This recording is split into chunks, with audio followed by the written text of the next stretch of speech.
Good morning दोस्तों, नमस्कार।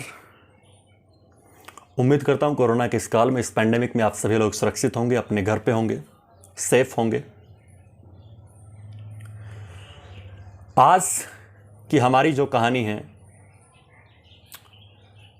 एक बहुत बड़ी म्यूजिक कंपनी टी सीरीज़ के मालिक के ओनर गुलशन कुमार के मर्डर के ऊपर आज की हमारी कहानी होगी।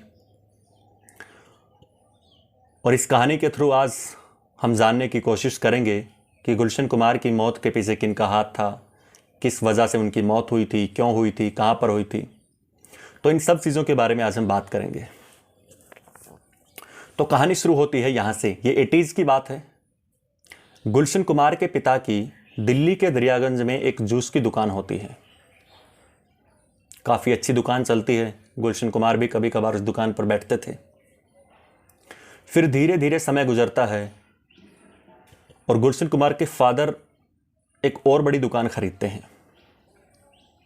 और इस बार इस दुकान में वो कैसेट्स का बिजनेस करते हैं, मतलब कैसेट बेचते हैं और कैसेट्स की रिपेयरिंग करते हैं।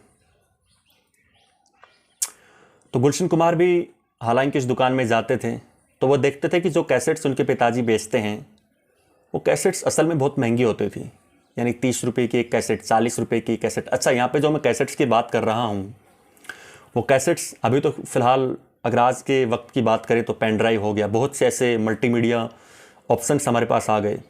लेकिन उस दौर में 90s में, आज से 10-15 साल पहले की अगर मैं बात करूं, तो कैसेट्स होती थी जिनके अंदर रील होती थी, जिसको हम रिवाइंड करके फिलअप करते थे। बहुत सारे आप में से बहुत सारे लोगों ने वो कैसेट्स देखी भी होंगी, उनसे गाने भी सुने होंगे, हमने भी सुन रखे हैं। तो गुलशन कुमार नोट करते हैं कि जो फादर जो कैसेट्स उनके पिताजी बेचते हैं असल में वो बहुत महंगी हैं और आम लोगों की पहुंच तक वो पहुंच नहीं पा रही हैं। तो गुलशन कुमार के दिमाग में एक ख्याल आया कि क्यों ना म्यूजिक इंडस्ट्री में कदम रखा जाए, संगीत की दुनिया में कदम रखा जाए। और फिर गुलशन कुमार अपना एक स्टूडियो खोलते हैं नोएडा में। गुलशन कुमार अपना एक स्टूडियो खोलते हैं ग्रेटर नोएडा में। और फिर वो वहाँ पर जो लोकल सिंगर्स थे, लोकल जो गायक थे वहाँ के या आस पड़ोस के या कहीं के भी, उनको बुलाते, उनसे गाना रिकॉर्ड करवाते और फिर उन्हीं कैसेट्स को मार्केट में बेचते थे। यहाँ से उन्होंने शुरुआत की थी गुलशन कुमार ने। फिर वो कैसेट्स मार्केट में बिकने लगी। तो हम कह सकते हैं कि यानी जो कैसेट्स उस दौर में 35-40 रुपये की होती थी किसी और कंपनी की, वही कैसेट गुलशन कुमार उस वक्त 10 रुपये में बेचते थे। तो यानी कि म्यूज़िक की क्रांति, यानी म्यूज़िक इंडस्ट्री में या संगीत की दुनिया में अगर कोई क्रांति लेकर आया था तो गुलशन कुमार लेकर आया था। आम लोगों तक उनकी कैसेट्स पहुंचने लगी थी। तो इनकी दुकान काफ़ी अच्छी चलती है। और फिर ये जो सिंगर्स थे, अनुराधा पौंडवाल हो गया, सोनू निगम हो गया, लता मंगेशकर हो गया, सबीर कुमार हो गया, मुन्ना अजीज़ हो गया, इनको बुलाते, इनसे गाने रिकॉर्ड करवाते, मार्केट में बेचते। और अपनी कंपनी का नाम भी इन्होंने टी सीरीज़ रख लिया। तो टी सीरीज़ अब संगीत की दुनिया में एक चढ़ता फिरता नाम हो गया। फिर ये कुछ म्यूजिक डायरेक्टर्स को मौका देने लगे गुलशन कुमार जी। तो उन्हीं म्यूजिक डायरेक्टर्स के अंदर एक जोड़ी थी नदीम सरवन की। कि नदीम सरवन असल में दो लोग हैं, एक का नाम नदीम है, एक का सरवन है। तो नदीम सरवन, ये दो लोगों की एक जोड़ी थी, म्यूजिक डायरेक्टर थे ये लोग। साजन आपने फिल्म देखी होगी, संजय दत्त, माधुरी दीक्षित, सलमान खान, काफ़ी अच्छे उसके अंदर गाने हैं। तो वो गाने सारे नदीम सरवन के ही हैं। चूँकि ये काफ़ी अच्छे म्यूज़िक डायरेक्टर्स थे, इन्हें काफ़ी अच्छी नॉलेज थी म्यूज़िक के बारे में, तो गुलशन कुमार इन्हें मौका देते हैं, इनको बनाते हैं, इनको खड़ा करते हैं। लेकिन फिर एक वक्त ऐसा आता है कि गुलशन कुमार नदीम सरवन से दूरियां कर लेते हैं, मतलब दूरियां बना लेते हैं। नदीम सरवन के बीच में और गुलशन कुमार के बीच में कड़वाहट शुरू हो जाती है। और उसके पीछे की वजह यह है कि एक बार नदीम सरवन ने एक एल्बम लॉन्च किया था, हाय ज़िंदगी। और उस हाय ज़िंदगी के एल्बम के अंदर 2-3 गाने ऐसे थे जो नदीम ने अपनी आवाज़ में खुद गाए थे। और उन गानों को फिर वो टी सीरीज़ के पास लेकर आया, गुलशन कुमार के पास, और गुलशन कुमार से कहा कि गुलशन कुमार उन गानों को प्रोड्यूस करें, मतलब उनको रिलीज़ करें टी सीरीज़ के बैनर तले।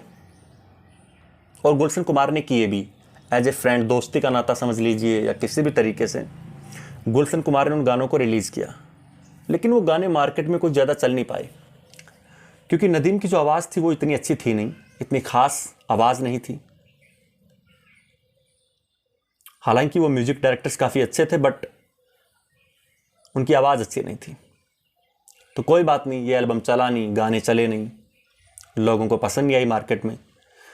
फिर कुछ समय बाद नदीम फिर से एक एल्बम लॉन्च करता है, फिर वो अपनी आवाज़ में गाने गाता है, फिर वो टी सीरीज़ के पास आता है, गुलशन कुमार के पास, कि मेरे गानों को टी सीरीज़ के नीचे रिलीज़ करो।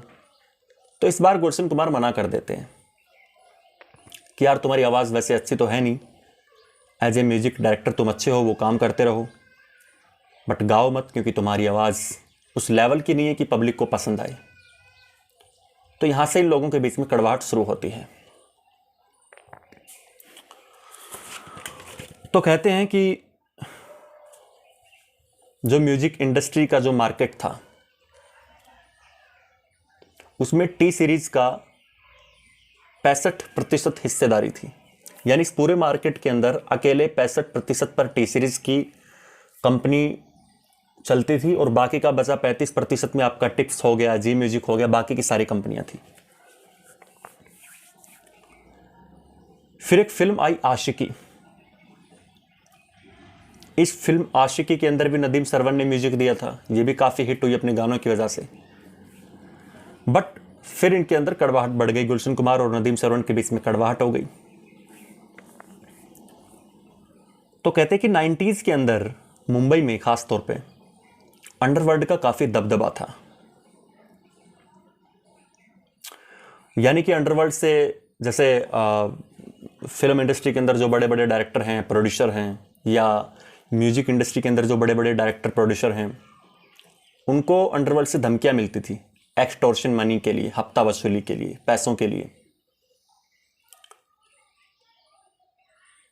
तो जो नदीम था, इसकी अंडरवर्ल्ड में काफ़ी पहचान थी। जो नदीम के जो रिश्ते थे वो अंडरवर्ल्ड में काफ़ी अच्छे थे, ख़ासतौर पर अब्बू सलीम और अनीश इब्राहिम से। अनीश इब्राहिम दाऊद इब्राहिम का छोटा भाई है। इन लोगों से नदीम की काफ़ी पहचान थी। तो नदीम उनको बोलता है कि गुलशन कुमार उन्हें काम नहीं दे रहा, उनके गानों को रिलीज़ नहीं कर रहा टी सीरीज़ के नीचे। तो ये सब बातें होती हैं। तो एक दिन गुलशन कुमार को जो अब्बू सलीम था, वो गुलशन कुमार को फ़ोन करता है, और फ़ोन करके वो गुलशन कुमार से बोलता है कि 10 करोड़ रुपए की मांग रखता है, 10 करोड़ रुपए की फिरौती मांगता है गुलशन कुमार से अब्बू सलीम। तो गुलशन कुमार कहते हैं कि वो 10 करोड़ रुपए की जो फिरौती थी गुलशन कुमार वो दे देता है। हालांकि पुलिस रिकॉर्ड में या कहीं भी इसका ऐसा दस्तावेज अभी तक मिला नहीं है, बट सुनने में हमेशा यही आया कि जो पहली जो किस्त जो अंडरवर्ल्ड के द्वारा मांगी गई थी गुलशन कुमार से अब्बू सलीम के थ्रू, वो किस्त गुलशन कुमार ने 10 करोड़ रुपए की दे दी थी। उसके बाद 5 अगस्त 1997 को अब्बू सलीम दोबारा गुलशन कुमार को फ़ोन करता है, और इस बार फिर से एक पैसों की मांग रखता है, पैसों की डिमांड रखता है। लेकिन इस बार गुलशन कुमार मना कर देते हैं कि भैया ऑलरेडी मैं पहले एक किस्त दे चुका हूँ 10 करोड़ रुपए की, और अब मेरे पास इतने पैसे नहीं है कि मैं आपको एक और किस्त दे पाऊँ। खैर, इन लोगों की बात होती है, फ़ोन कट जाता है। फिर उसके 2 दिन बाद यानी 5 अगस्त को कॉल आया, फिर 6 गया, 7 गया, फिर 8 अगस्त को फिर से अब्बू सलीम गुलशन कुमार को फ़ोन करता है, और फ़ोन करके गुलशन कुमार को बोलता है कि लगता है तुम्हें अंडरवर्ल्ड से डर नहीं लगता, और तुम हमें हल्के में ले रहे हो, इसका जो भी अंजाम होगा फिर तुम्हें खुद भुगतना पड़ेगा।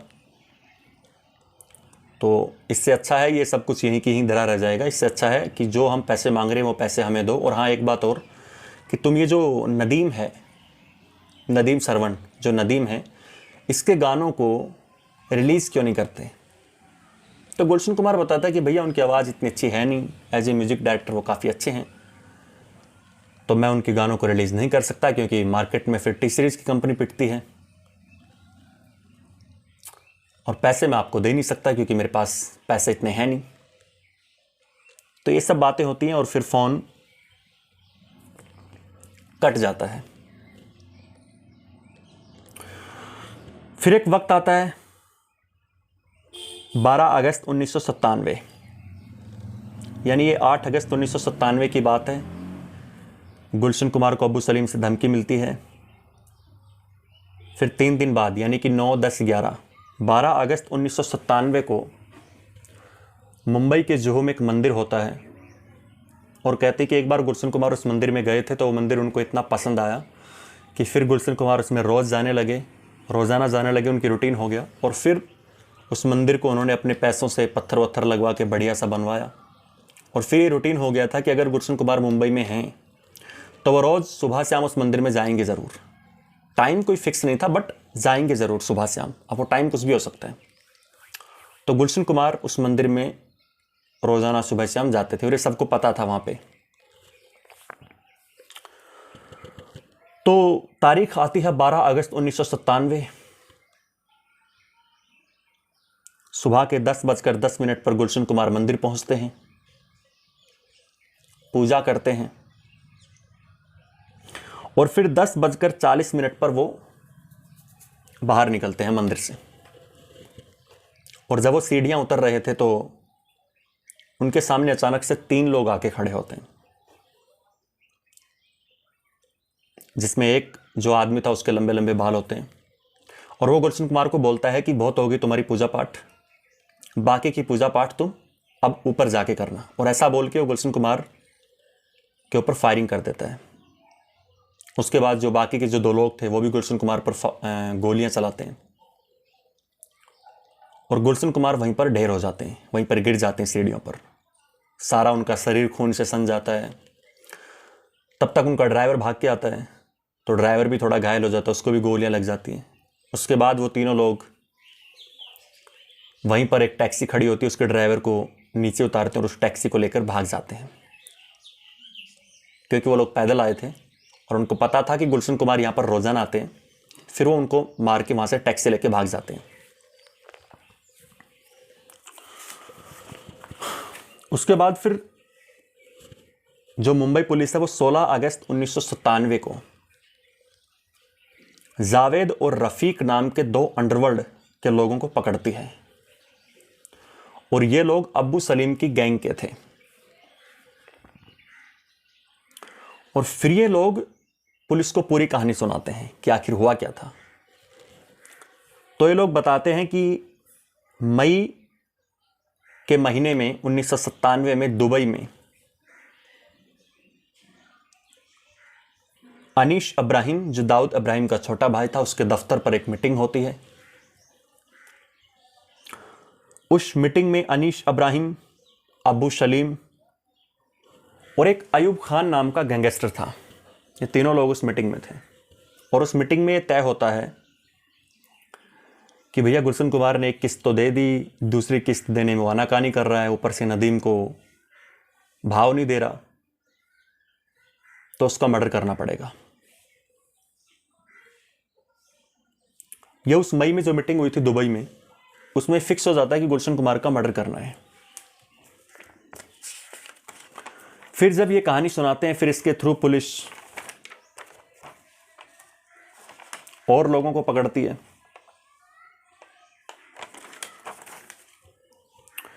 फिर पता चलता है कि गुलशन कुमार को मारने के बाद जो 3 लोग गुलशन कुमार को मारने आए थे, इन लोगों के अकाउंट में 25 और 25 लाख करके 25 लाख 25 लाख 25 लाख करके 3 किस्तों में पैसे आते हैं। और ये जो पैसे थे ये टिप्स म्यूजिक कंपनी के जो मालिक हैं रमेश दुरानी, उन्होंने दिए थे। अब पुलिस रमेश दुरानी को उठाती है। हालांकि भैया हो सकता है कि कंपटीशन है मार्केट में, अकेले टी सीरीज का 65% मार्केट है, बाकी का 35% है, तो ये भी एक दुश्मनी हो सकती है, जलन हो सकती है। तो रमेश दुरानी को पुलिस गिरफ्तार करती है। बाकी के उन 3 लोगों को भी गिरफ्तार कर लेती है जो गुलशन कुमार को मारते हैं। उनमें से एक दाऊद मर्चेंट था।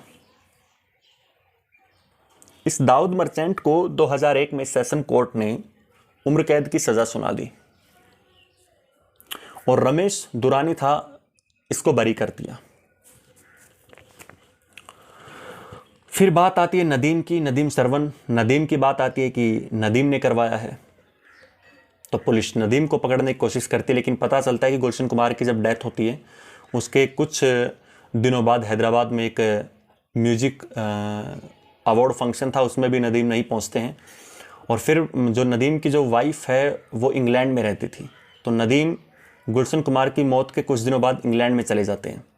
और पुलिस बाकायदा मुंबई पुलिस कोर्ट को बताती भी है कि नदीम जो है, हालांकि उनका जो जोड़ीदार है सरवन वो मुंबई में है, उनका सारा कारोबार यहीं पर है, उनका घर यहीं है, ऑफिस यहीं है, तो नदीम जब वापस हिंदुस्तान लौटेगा तो कोर्ट में पेश होगा। ये पुलिस बाकायदा कोर्ट को बताती है, लेकिन ऐसा होता नहीं है। 1997 की बात थी, आज 2021 हो गया, नदीम कभी हिंदुस्तान वापस लौटा नहीं।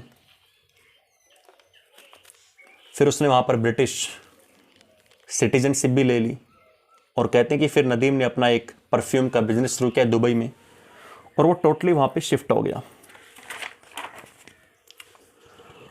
ना ही अब्बू सलीम जो था इसको सज़ा भी नहीं हो पाई, क्योंकि इसके बारे में भी कोई एविडेंस पुलिस को मिला नहीं। फिर पुलिस ने सरवण के बारे में, जो नदीम सरवण का जो जोड़ीदार था सरवण से पूछताछ की, सरवण को खंगाला, तो सरवण के बारे में वैसा कुछ मिला नहीं। तो कुल मिला के बात यह है कि इन सारी चीज़ों के अंदर गुलशन कुमार की जो मौत हुई थी उसमें सिर्फ एक बंदा दाऊद मर्चेंट, उसको उम्र कैद की सज़ा होती है, फांसी की सज़ा उसको भी नहीं होती, क्योंकि सेशन कोर्ट ये बोलता है कि ये जो मर्डर था ये एक्चुअली अचानक किया हुआ मर्डर था, तो फिर वो इसकी जो सज़ा है वो उम्र कैद में तब्दील करते हैं। तो कहने का मतलब ये है कि गुलशन कुमार की मौत से जुड़े लोगों में से सिर्फ एक दाऊद मर्चेंट ही ऐसा बंदा था जिसको उम्र कैद की सज़ा मिलती है। उसके अलावा आपका ये अब्बू सलीम हो गया और अनीश अब्राहिम हो गया, दाऊद मर्चेंट हो गया, इन लोगों को कोई सज़ा नहीं मिलती और ये कोर्ट से बाकायदा बरी हो जाते हैं। तो उम्मीद करता हूँ आपको ये कहानी ज़रूर पसंद आई होगी, और अगर आपको कहानी पसंद आई हो तो चैनल को सब्सक्राइब, वीडियो को लाइक और कमेंट सेक्शन में ज़रूर बताएं कि आखिर कहानी लगी कैसे। तो ये गुलशन कुमार के पूरी मर्डर की कहानी थी, और आज गुलशन कुमार हमारे साथ नहीं हैं। जम्मू कश्मीर में कटरा में वैष्णो देवी का जो दरबार है, कहते हैं आज भी वहाँ पर गुलशन कुमार के नाम से 24 घंटे लंगर चलता है। तो बड़े धार्मिक प्रवृत्ति के वो इंसान थे, बड़े अच्छे इंसान थे, मिलनसार इंसान थे, और उनका एक ये भी था कि वो हमेशा उन लोगों को काम देते थे, नए लोगों को काम देते थे, और जब वो कामयाब हो जाते थे, जब उन लोगों को दुनिया जानने लग जाती थी, तो फिर गुलशन कुमार उनको अकेला छोड़ देते कि भैया अब तुम्हें मैंने कामयाब कर दिया, अब तुम अपना खुद कमाओ खाओ, और फिर वो और नए लोगों को ढूंढते थे। तो गुलशन कुमार बड़े अच्छे इंसान थे, लेकिन अफसोस की बात यह है कि आज 1997 से आज 2021 हो गया, तकरीबन 24-25 साल हो गए, गुलशन कुमार के कातिलों को कभी सज़ा हो नहीं पाई। तो खैर, वीडियो अगर अच्छा लगा हो तो कमेंट सेक्शन में ज़रूर बताएं, चैनल को सब्सक्राइब करें, वीडियो को लाइक करें। Thank you.